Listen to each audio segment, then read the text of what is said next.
इस दीमक की बाम्बी को देख रहे हैं आप? कभी यहाँ पे एक सुगठित लकड़ी का तना हुआ करता था। फिर एक दिन कहीं दूर वन से एक दीमक आए, इस पर निवास किया। इस लकड़ी के तने ने विरोध नहीं किया। फिर देखते ही देखते धीरे धीरे और दीमक, उनका समस्त कुंभा, उनकी संख्या बढ़ गई और देखते ही देखते ये लकड़ी का तना विरोध करने योग्य बचा ही नहीं, स्वयं बाम्बी हो गया।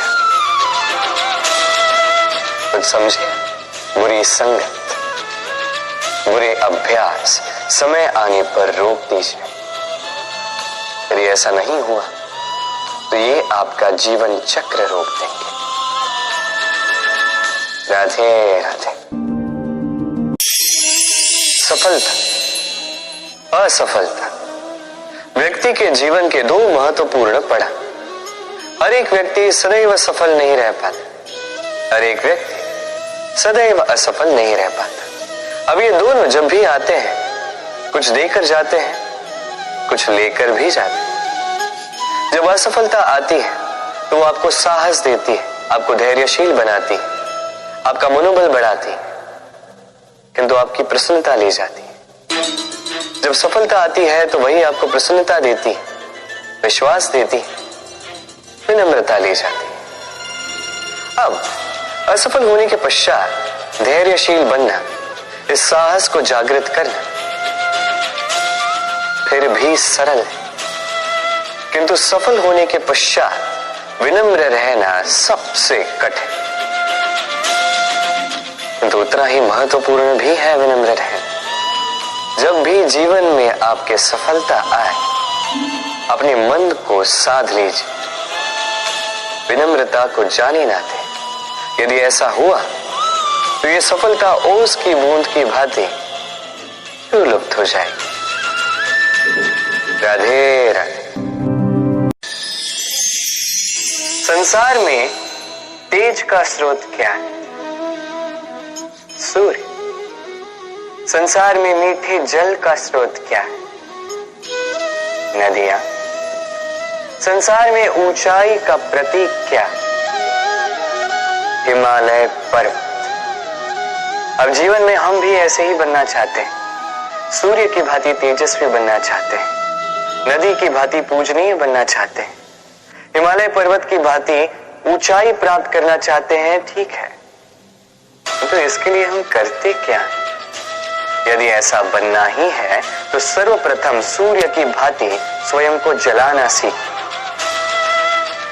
सूर्य का सबसे अधिक ताप स्वयं सूर्य में ही होता है।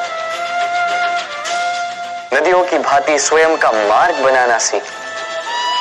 चट्टानों से टकरा के भी ना रुकना सीखें। हिमालय पर्वत की भांति ऊंचाई प्राप्त करनी है तो उसी पर्वत की भांति अटल रहना सीखो। एक बात स्मरण रखिएगा, स्वयं को जलाओगे तभी संसार को प्रकाश दे पाओगे। क्या हुआ? दुखी हैं? जीवन की समस्याओं के विषय में सोच रहे हैं? सोच रहे हैं कि क्यों संसार की सारी पीड़ाएं, सारी समस्याएं मेरी ही झोली में आके गिर जाती हैं। सब यही सोचते हैं। चलिए मैं आपको विचार करने पर विवश करता हूं। सोचिए, सीप के पेट में कंकड़ की ये पीड़ा सीप को ही क्यों भोगनी पड़ती? वट वृक्ष का बीज धरा में 7 हाथ नीचे अंधकार में घिरा होता है, क्यों? संसार की सबसे तीक्ष्ण ज्वाला सूर्य को ही जलाती है, क्यों? क्योंकि सीप में ही वो क्षमता है कि वो मोती दे सके। वट वृक्ष के बीज में ही वो बल है तो संसार का सबसे सुदृढ़ वृक्ष बन सके। सूर्य में ही क्षमता है कि वो स्वयं जलकर इस ब्रह्मांड को प्रकाश दे सके। इसलिए जीवन में जब भी विपदा आए, समस्या आए, तो स्वयं को समझा दें कि प्रकृति ने आपको इसलिए चुना क्योंकि प्रकृति ये सोचती है कि इस परिस्थिति में सर्वश्रेष्ठ परिणाम जो है आप ही निकाल सकते हैं। राधे राधे। मनुष्य कर्म करता है, मैं कहता हूं कि फल की चिंता ना कर। फिर भी मनुष्य कहीं ना कहीं अपने कर्म के बदले कोई ना कोई आशा रखता ही है।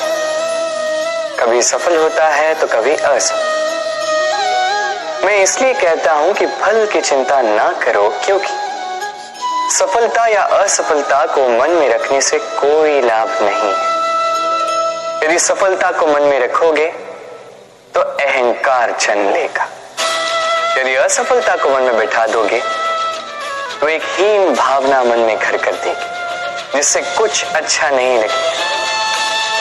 इसलिए केवल कर्म करते जाइए, उसी में मगन रहिए और आइए मेरे साथ प्रेम से कहिए राधे राधे।